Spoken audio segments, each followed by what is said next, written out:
In New York, I'm Gloria Pasmino. Now, your first alert forecast from Live 5 News.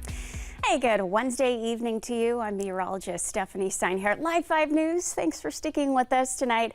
Hopefully you had a good Wednesday, a good start to the week. We're halfway there. And yes, we are tracking the possible development of a tropical system just offshore. So a lot to go over in the next few minutes here. A high temperature today of 84 degrees, close to our average, trending just below.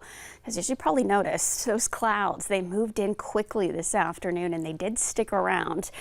Keeping those temperatures in the mid to low 80s for most of the area. At least we were dry for most of the day. You can see some shower activity that's been offshore for most of the day. Some energy just over the ocean.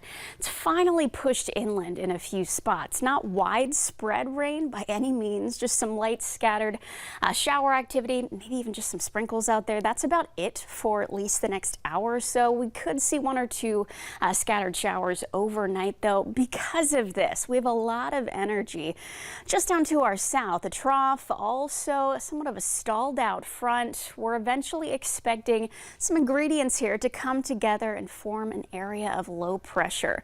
And that's the area of low pressure that could indeed bring us some gusty conditions and some very wet conditions into Friday and possibly early Saturday. There's still a lot of unknowns though, because this system hasn't even developed yet.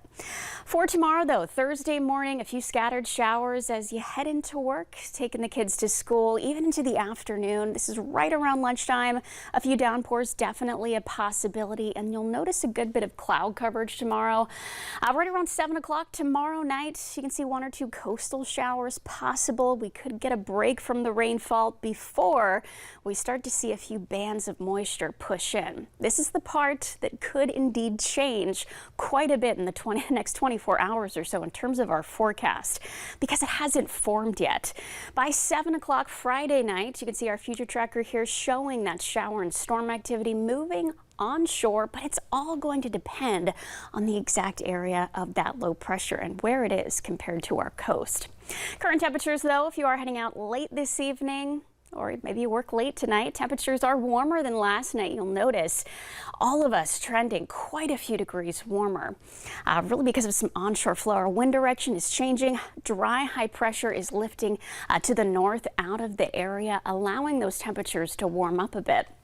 That leads us to low temperatures in the mid to upper 60s for most of the area. Staying cloudy overnight, chance of a few showers overnight throughout the day tomorrow. High temperature by tomorrow afternoon should be a little bit lower than today, right around 82 degrees. So still warm, but really not too hot. Hard to believe last week we were tracking those temperatures in the 90s, and tomorrow 82 degrees. Best rain chance, that's going to be Friday because of this area of possible development. I know we've been talking about it a lot, but once it forms, we will definitely know more. National Hurricane Center still has this area of storms and showers possibly developing, 40% chance of that happening into the next few days. And of course, we'll give you the first alert as soon as we know more and as soon as things change. Expect breezy, windy conditions though, especially Friday. A little soggy out there. We have a 40% chance of rain on Friday. That chance is probably going to tick up as we head into tomorrow and Friday itself. Fall arrives on Saturday. The good news is we'll dry out on Sunday.